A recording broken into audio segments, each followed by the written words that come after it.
Well, I'm delighted to be back here today with Rabbi Heather Healy and a way for us to have some Havarim, if I get that right, in Yes. order for us to dialogue about the scriptures. And as we know, and as we are sharing with others, is that we don't live in the first century or in the ancient Near East. And as a result of that, that Greco-Roman world, et cetera, can seem pretty distant from us. And so that has to do with the ways in which we navigate what we're reading in our English Bible. And offline, you and I began discussing some of the realities that it takes to how language works and about particularly how the Hebrew language works. And I wondered if we could spend some time, first of all, sort of restating what we discussed, and you to share with us a little bit about the ways in which uh, Hebrew language works and our part as we engage the English scriptures. So, Heather? Right. So I remember talking to someone once about Bible translations, and they wanted to know what was the best translation, which one gets it right. And like there's only one way to translate it. My One right way. my sort of joke is the one you read Yes. is the best one. The one that you can read, the one that makes sense to read. There you So that's definitely true. Um but translation is so difficult. And it's definitely a holy endeavor that's not to be taken lightly at all because there's so much going on in the language, the original language, that simply just doesn't translate well. And like there could be words that um yeah, we just can't translate into English. Like if you think a great example of this would be the word macho. That's like Spanish. We don't have a word like that in English. In fact, if we want to use a term like that, we'll just use macho because it's several English ideas put together. wrapped up into one word. And so it just doesn't translate well, simply. Also, a lot of things go on in the style or structure of the language that gets lost in translation. Many of you may know about Psalm 119, how the different sections of that psalm begin several verses, all with the same alphabet letter, and then it moves on to the next, and then the All the next, way through the Hebrew all the way alphabet. through the Hebrew alphabet, which that just doesn't translate. You don't see that. So there's a poetic bent to that and Mhm. a mnemonic expression of that related to Right. the scriptures. So it's quite beautiful. Also, there's things that happen in word order or the structure of a sentence that you can't translate that into English. A lot of times there's double meanings. Or if there's a word missing, sometimes uh, in Hebrew, especially in poetry, they'll leave a word out. It's kind of an interactive tool um, to engage the listener to fill in the blank. Well, you just can't do that when you're translating, at least not well. But so you have to fill in the blank or choose one of the double meanings or something like that. So I hear you saying that in addition to navigating multiple translations in order to sort of get the flavor, there's also some additional understandings about how language works that are critical. So share one or two of those. How language works. Let's see. It's like a In the visible, like structure. a or a visual thing, hands-on-ish. Right. Well, word order is a big deal. So there's a typical word order. Um, like even if we say something in English, um, we might say she is compassionate. That's the typical way. Subject, verb, direct object, Hmm. or action. So, and sometimes that will switch up in the Hebrew to emphasize something. So they'll put it first. Mm, So it sounds a lot like it's talking like Yoda. So you could say compassionate she is. So yeah. that's the emphasis on compassionate. And do Um, translations tend to then reverse that, or they leave it? In other words, that's a part of yeah, the that struggle. I think that's the struggle is that doesn't really come They're trying to through. respect, on the one hand, the structure itself in more of a word for word type translation, but then in other ones, it becomes more of a paraphrase or what we call idiomatic. Right, it's the idea. There's other tools also used in the language. I'm thinking of infinite absolutes. There's times in the Hebrew where the same word is used twice to really emphasize something. The first time that we see that is in Genesis 1, where God says, "You will surely die." So in English, it says surely to give that emphasis, where in the Hebrew, it'd be more like saying, "By dying, you will die." So it's a double Yeah. repetition of that word. And you called that Absolutes. infinite absolutes. Yeah. So it's super fun when you find those when you're reading. It's like, ooh, at least I think it's fun. That's great. And there's times where in Hebrew, also a word, it's more basic language in that each word can have a range of meanings, where we tend to be in English, we tend to be very precise. When we talked before, I said like we have words like sage or wise, intelligent. All of them mean basically the same thing. Descriptions. Yeah, just little nuances and meanings where that would be one word. I forget the number of Hebrew words compared to English, but it's like in the thousands versus the million. Yeah, it's vastly different. So you get words that same word means to sit, also means to dwell. Word for to serve also means to worship. So you have these words that have this range of meaning. And I assume that would include things like literal and figurative as well. Right. So a word can have literal or figurative meanings. It can also have positive or negative meanings. And that the word for to visit, if I'm coming to visit you, it could have a positive meaning. Like I'm coming to visit you like as a friend. Like this is a fun thing. We haven't seen each other for a while. This is a good thing. It also could be a negative thing of like I'm coming to visit you, or Vinny's coming to visit you with his baseball bat. It's an intervention Mhm. that we're going to engage in, sit with you. Mm-hmm. Gotcha. That makes that really helps. And a part of that is we're really giving a description to the ways in which when we say that you have to read the context, you have to get the whole, you have to read around the words. You can't read only for the specificity of that particular line. You have to get the meaning, the subject purpose statements of the book and then of the section of scripture that you're reading. Yes, context is so important. I think also the other thing, now that I think about that, another thing that I love about the Hebrew language is that it's very picturesque. Like that's probably not a great word. It's very concrete, and that a lot of the ideas that they say goes back to an image or a picture or action. So there really aren't a lot, if any, abstract ideas. It always goes back to something more concrete. Would it be an idea of in English, like we say, you're pulling my leg, that kind of idea? Or yeah, exactly. Instead of like you're trying to get one over on me, it'd be like you're pulling my leg. It would go back to that picture of some other examples of that is if someone says, "Do not deliver me do not deliver me to my enemies." It's a lot of times it's literally do not close me in their hand. So it's a visual picture of being closed and like you are trapped. Wow. You're taken over. But that concrete specificity, when you get it and see it and know it, it really adds an awful lot of flavor, a lot of an emotional. Yeah, and a more experience. experiential. Yeah, for sure. More experience. And then there's another one that comes across several times is slow to anger. That's literally long of nose.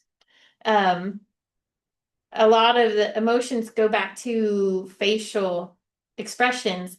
So if you're long in nose, if you think about when you get angry, what happens to your nose if you get angry? Red.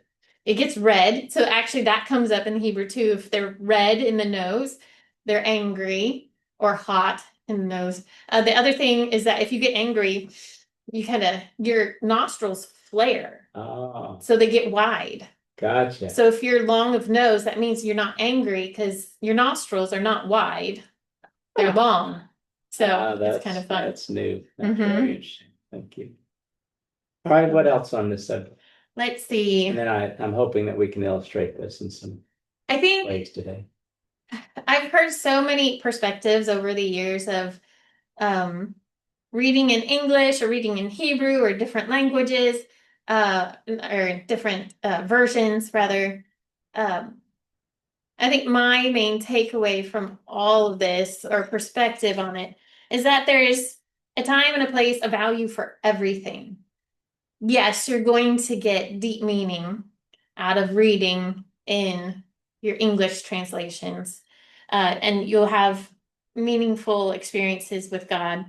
And we can also gain insight from going back to the original language and getting a fresh look at that. So both have their times and places, both are useful. And so, And that goes to why we called it the Bible in 3D, because there's these dimensions that are very meaningful, but when you add additional dimension, then you could see it, or sometimes like to describe it as watching a black and white TV or even a high definition TV. But once you move into, I don't even know now, but 4K or Ultra or whatever it is, then you just have this, or even people who go to the Omni theaters, there's just a whole nother kind of experience as a result.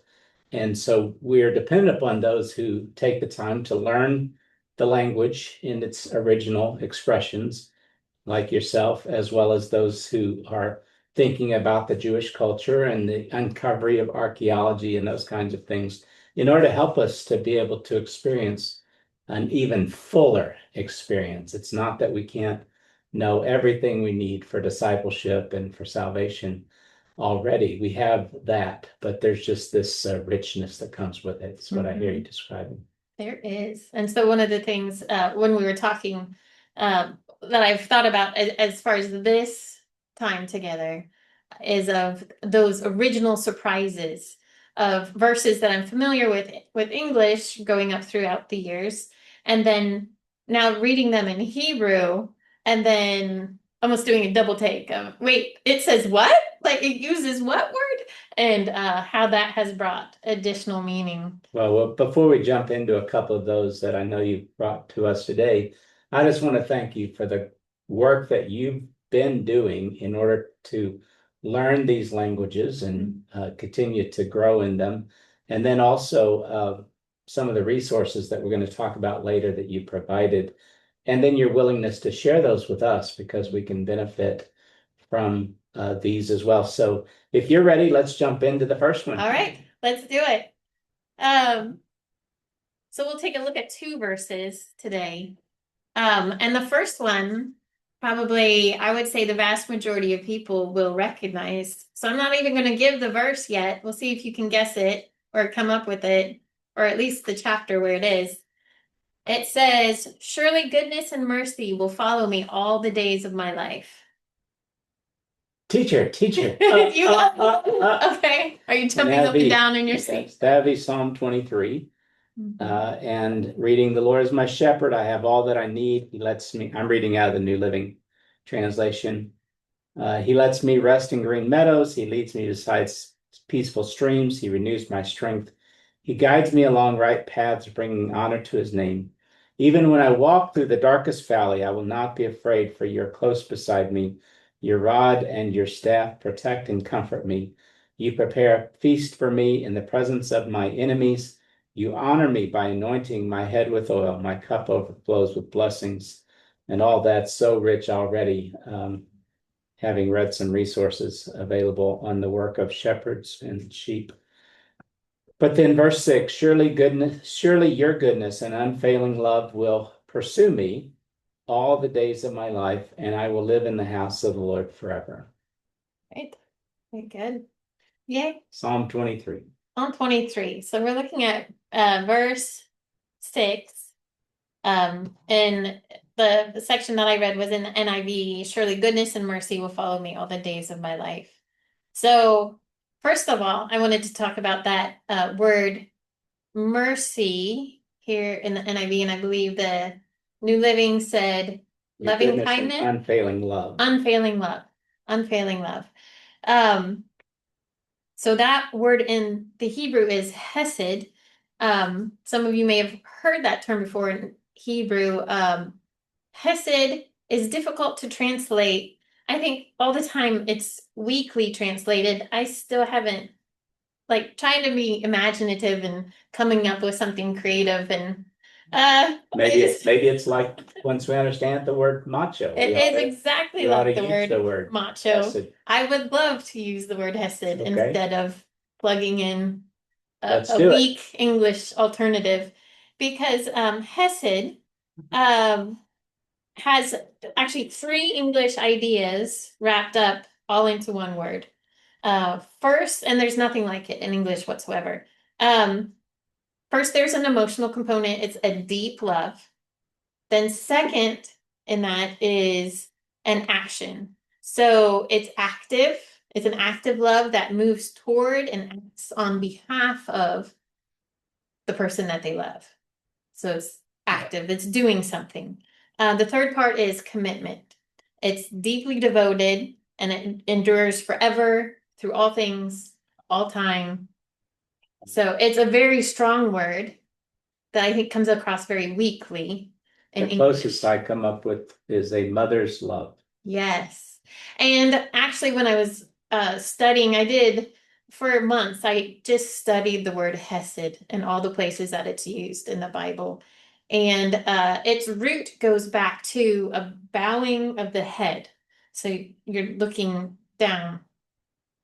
And so a lot of times I try to visualize, well, what does that mean? What does that picture go back to? And so when you said a mother's love, so I'm in my mind, I'm flipping through different mental pictures. Okay, bowing the head. No, not that. No, not that. And so I'm like, okay, I'm not getting anything that really has traction. So I'm thinking, okay, they're bowing their head. What are they looking at? What are they looking at? And then that picture is like, oh, it's a parent looking down Yes. at their baby. So it's a mother's Catching love, it's the a eyes. father's love. Yep. That's So right. I said that's hesed. That's a good one. Yeah. So I love that word. I'd say that's my favorite Hebrew word of all time, at least so far. I love that word. But that's not the surprising part of this verse. The surprising part, actually, first, before we get to the, hearing this, I've heard this verse since I was little. So, and I've typically heard it as goodness and mercy will follow me. So, and I'm curious, when you've thought about that, have you had any thoughts about what that means to you? Well, it feels like the idea of it's coming along behind me, sort of Mm-hmm. in the sense of what my dog does to come through the house. Louis, he comes around Julie and I wherever we Mm-hmm. go. Right. Follows me. I had some of the same pictures, kind of questioning, what does it mean for mercy and goodness to follow me? And I was like, does that mean like wherever I walk, behind me like sprouts up flowers? Like, oh, look, wherever I walk, there's goodness and mercy. Is that what it means? Or is it like a puppy?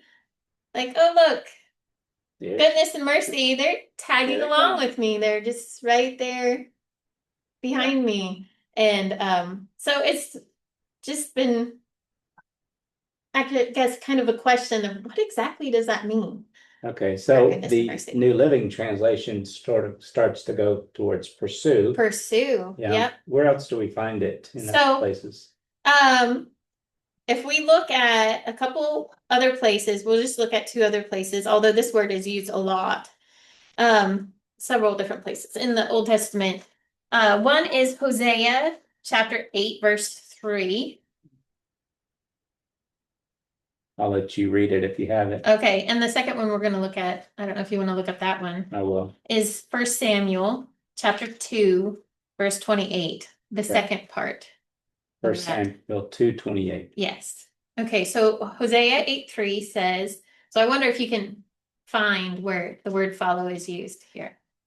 But Israel has rejected what is good. An enemy will pursue him. An enemy will follow him, Pursue, yep. come after, Mhm. chase after. Mm-hmm. The idea that comes to mind. Right. So if we go to 1 Samuel 22:28b, That would read,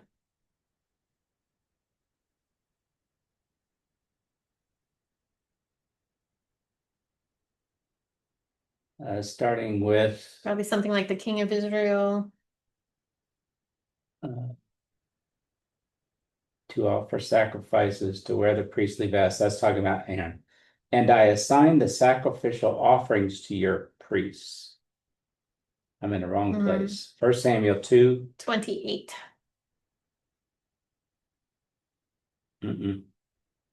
Maybe I miswrote that one. Yeah. I think so. Okay. Maybe 2 Samuel 2. No, it would have been first. Okay. Let me read it and Go ahead. We'll find it. I'll take a look. Do you want to read that one and I'll The king of Israel has come out to look for a flea, as one hunts a in the mountain. Partridge, sorry. All right. The king of Israel has come out to look for a flea, which obviously would be very hard to find, as one hunts a partridge in the mountains. In other words, it's going to take a lot. This is what we'd call a needle in the haystack kind of approach. Yeah, so it's hunting. Hunting. It's hunting. Yeah. So you're hunting a partridge. So yeah, so that begins to give depth to the word follow. Oh, it's 26:20. How did I get that? So it's 1 Samuel 26:20. Very good. Oh, I see what I The did. rabbi is human. Yeah. Very, very human. I don't know what to call him. You're covered in your dust. There we go. So the word for follow in Hebrew means to pursue, to chase after, to hunt. It's a very aggressive word. So surely God's hesed is relentless in its thinking of a children's book now that we used to read to our grandchildren, like to read again, which is that it doesn't matter where you go, me as your mom is going to hunt you down. Whatever you become, I'm going to be there still. And so in the end, I think it's the little rabbit just says, well, I guess I'll just stay right here since you're going to come find me no matter what. Right. Yeah. It's going to come find you no matter what. It's beautiful. Wow. Wow. So when you saw that, your face lit up, huh? Right. Because when I learned this in class, we would talk about it as the lion is chasing after this person and then the person flees. So it's about like a lion pursuing, hunting, chasing after you. It's okay. Right. So when I saw that goodness and hesed do that to us, chase after us, pursue us, hunt us, I definitely did a double take. Yes. Well, again, I think it's evident that, I reflect upon my mother who passed away when I was in college, but I think of her sort of that sense of feeling of undying commitment to me, action, emotion, action, and the last one was yes, commitment and love, it's enduring. So action. Yeah, beautiful, wonderful. So if you take that meaning and plug it in, of course, the New Living had pursue in it. So what does that mean to you? How does it shape your understanding? Well, just a sense of ease and confidence and a response of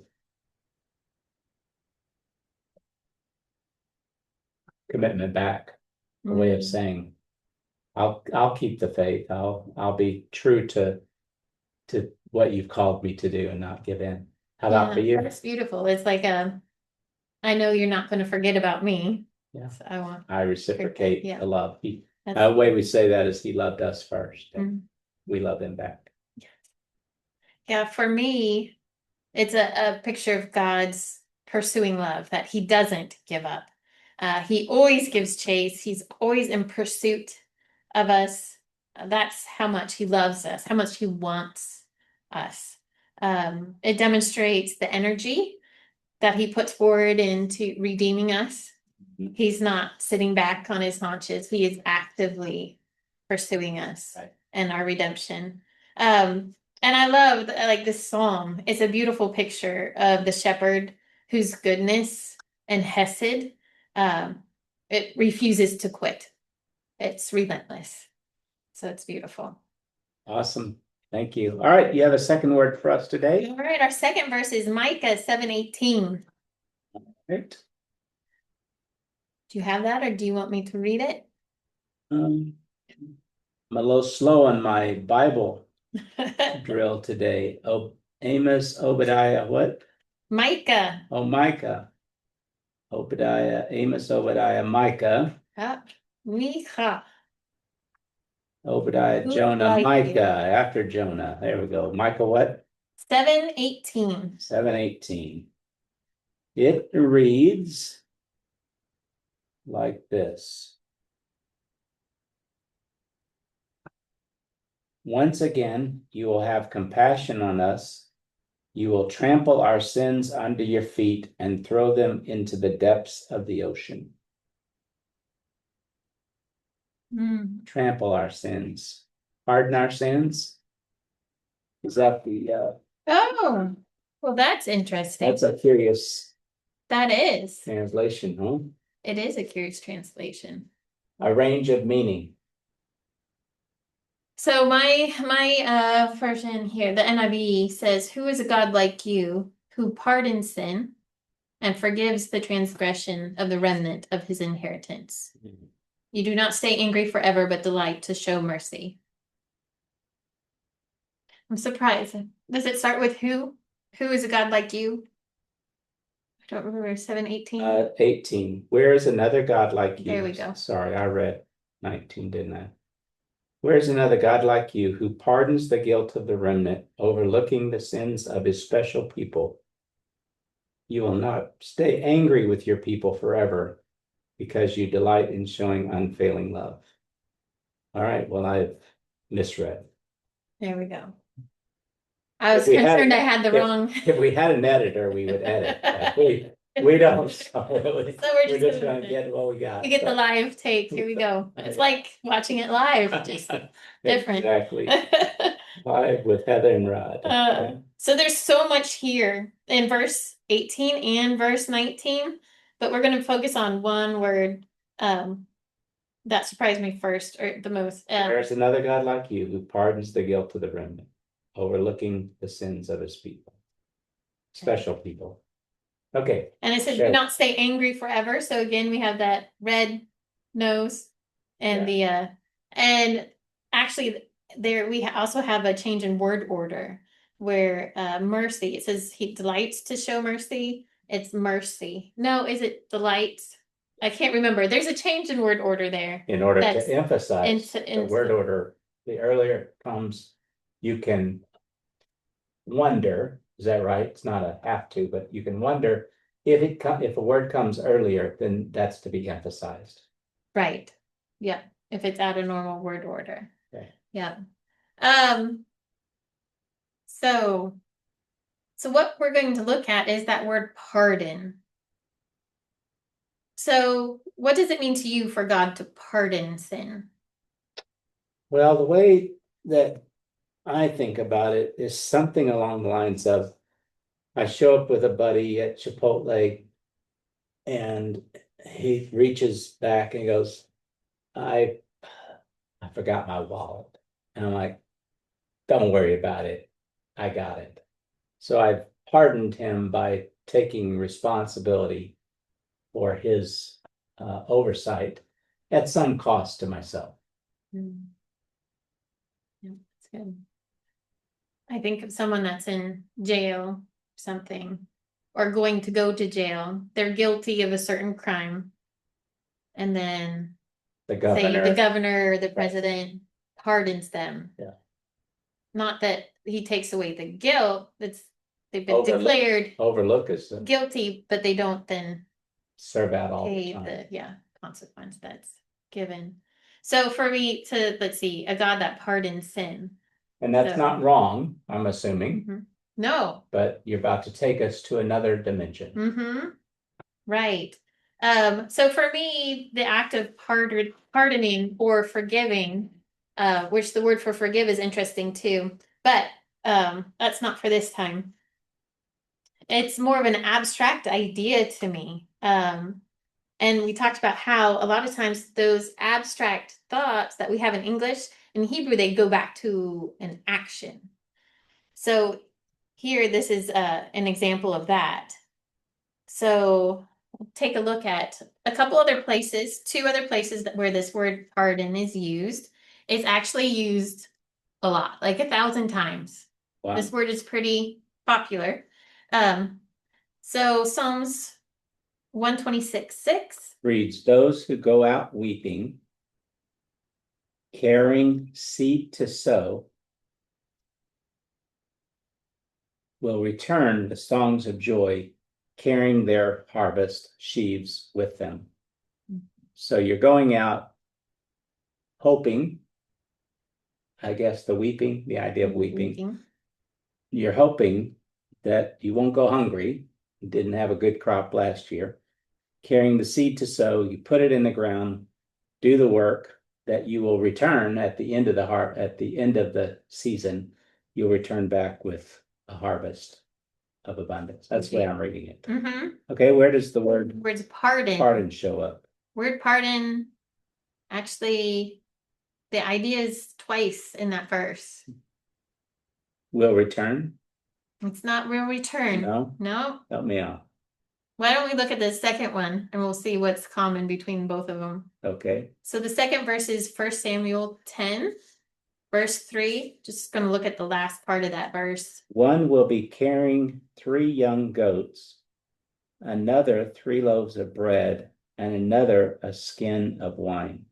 So a wine skin filled with the liquid of wine. Carrying. So carrying is the idea. Mm-hmm. The idea of carrying. So in Psalm 126, we have they're carrying seed and carrying sheaves. In 1 Samuel, they're carrying 3 young goats. He's carrying 3 loaves of bread, carrying a skin of wine. Okay. So tell me, Heather, tell me what the Hebrew word is there. The word is nasa. Nasa. Mhm. So, and it means to, like, if you had something on the table, no say, like I am lifting, picking up, I'm carrying. okay. It's that idea. We would probably have at least 3 English words for that: to lift, to take, to carry. Like I carry my bag. Got it. So Micah then says, who is a God like you who lifts up and carries away the transgressions, who pardons, who carries away our sin? And in Psalm, it's saying who carries the seed to sow and then carries back the sheaves with them. And then the one who carries the goats, another the loaves, etc. So God is taking our sins away and on himself. Yes, God is lifting, he's taking, he's carrying our sins. So when we take that understanding and plug it into that verse, what does it mean to you for God to, instead of pardon sin, what does it mean for him to, like, what do you think of for God to lift, take, carry? Well, of course, I'm mindful of the cross, and it comes to mind that, I how does the old hymn go that we used to sing? It would say something like, he can't think of it exactly, but anyway, he took a burden that I couldn't bear. Or if I had borne it, it would have cost me destruction and separation from God. So he Mhm. took it upon himself. In that sense, is what comes to my mind. Yeah, a burden that would be crushing for us, he lifts and takes. For me, it's a thought of that verse begins with, who is a God like you? And so it's true, like, who is like you, God? Indeed, who is like you? A God who lifts and carries our own sin. Like, he takes our burdens, our gross yuck junk, and he takes it upon himself. Yeah. And so and in the he's person of being a human. Mhm. Yeah, Jesus got came in the flesh, in it, the mud. got dirty with He us. got dirty with us. So yes, exactly, a God who gets down and dirty with us. And not that he gets dirty, but he overcomes. He overcomes that. So our God is a God who humbles himself and meets us where we are in our muck. He meets us there, and he empowers us also so that we might overcome. So he takes our burden. He meets us where we are. He takes our burden so that we can join and be in community with him and follow him. Mm-hmm. Be his fellow workers with him, co-creators. That's beautiful. Thank It you. is Thank you. beautiful. Thank you. It's so So beautiful. summarize what we've learned today, and then if you have some additional resources that we Right. could look at. I do. Let's see. So in summary, I'd say God definitely speaks to us in our English translations. And we can gain additional insight looking at the original language. And sometimes it can, like in these, there's sometimes that I read that, there's nothing new or additional insight as far as that goes. But there's other times like this that it's like, oh wow, look, I can picture that in my mind. I have experienced that in my life, and to plug that in, now it means something more significant to me. It's beautiful. So it's beautiful. I love that. Thank you I'm so glad that we're doing this. Yes. For sharing it. In terms of resources, I want to point people to your website, if you would, and that is heatherkeefe.com. And there's a variety of information about you, but one of them is that you have a blog where you have written a lot already in the past, hundreds of these, I think. Yes, there are actually hundreds there. I haven't written in a while, but yeah, and there's some there that go along kind of the same idea of looking at words that I've discovered like in the Hebrew and how that's brought more meaning. So you have up there an uncommon people. I think that talks about holiness. The rope of hope, that's another good one. There's one that bewildered, then and now. Roll. There's something about rolling. I can't remember what it means. Or the hand of praise, hands of praise. That also talks about the word praise. It's a wonderful resource. And if you're watching us on Spotify or YouTube, then you're able to see what I just shared. If not, then again, that is Heather Keefe. It's Kiffe. Yes. Not F as two in E's. Frank. Yep. F as in Frank. FFE. Heather Keefe. KIFFE.com. Right. So you could check that out, as well as all the blogs and information that are there. Yes. And also, I would say the Bible Project does a really great job. And we talked about Hesed. They have a great video on Hesed. So you could just Google Bible Project Loyal Love is the title. That's what they called it. So that's a great resource. Another one is, if you look online, if you ever wanted to take a look at a word, say, for example, up here, I've Googled Psalm 23:6, various translations, Bible Gateway. So if I, right here is Psalm 23:6, there's no version listed after it. So if I click on that, right there, it will show me all kinds of different versions there, and I can compare all of them. Gotcha. So here we have follow, follow, pursue, follow, stay close. So you can see like how different versions translate different And you got versions. there from one more time? Right. So if What's, I go what back, is the, I just typed in my search bar right here, gotcha, various translations, Bible Gateway. Bible Gateway, and then that'll just pop up all the various, Yeah. click on that one. Okay, wow, that's helpful. I So didn't know that's that. been super helpful as far as a quick place to look at how various translations look at something. Yeah, Another powerful tool that I use is called the Blue Letter Bible. So if Yeah. you ever want to do a word study, like if a word in a verse is just really you're wondering about it. and Heather, by the way, Pastor Michael Burt Yes, did he a did quite session for us, and he did one related to the Greek and another one related to the Hebrew.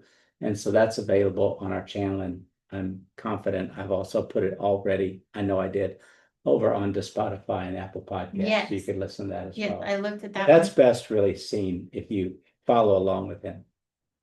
Yeah, great. So we've got a good handle on Blue Letter Bible. Yes, there was one thing, and I'm not used to seeing it on on the web.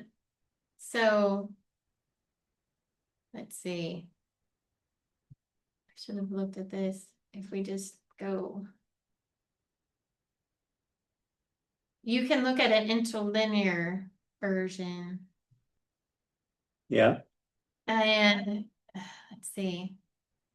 And while you're doing that, an interlinear, for those who aren't familiar, means it'll have the English translation, but above it will also be the Hebrew word, Right. which gives you access, if you learn the alphabet, to be able to do further studies along the way, and then easy ways to click on that.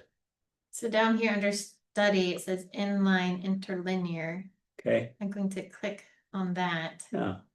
And I'm going to type in, we'll do that Psalms first. Psalms 23:6. I'm going to look at that. And see, we see the Hebrew here. Yeah.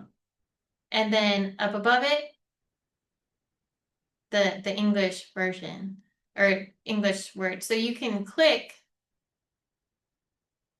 on the word and it should take you. I'm used to using the app. Oh, right here. Gotcha. You can click on that and it'll take you into greater detail. into like what the definition is. Oh, yeah, there. And more about the definition and all kinds of very helpful tools, like where else it's used. The app is very helpful too. So if you ever want to do a word study or find out, okay, where does that come from? What does it really mean? Blue Letter Bible is a great place to go. Wonderful. Well, thank you. This has been very rewarding for us to consider these two words, follow and pardon, and the richness of those, and how the Bible comes alive in 3D. And then also just to discuss this idea of word order. Some new information for me as well in terms of emphasis. Infinite absolutes. Yes. Which means there's a double or triple expressions that we see show up that helps us along the way. So wonderful resource for us today. Thank you. And I've invited Heather, as she comes up with material that she's collected, to come in, and we're going to record. So we haven't committed ourselves to any particular timeline, but just as you find fresh ideas or ways that haven't been shared, and obviously we could find a lot of it on your blog as well, that we will take advantage of that. So yeah, thank you. Thank you so much for your Thank you. service. This Look is forward great. to us doing this again. Rabbi Heather.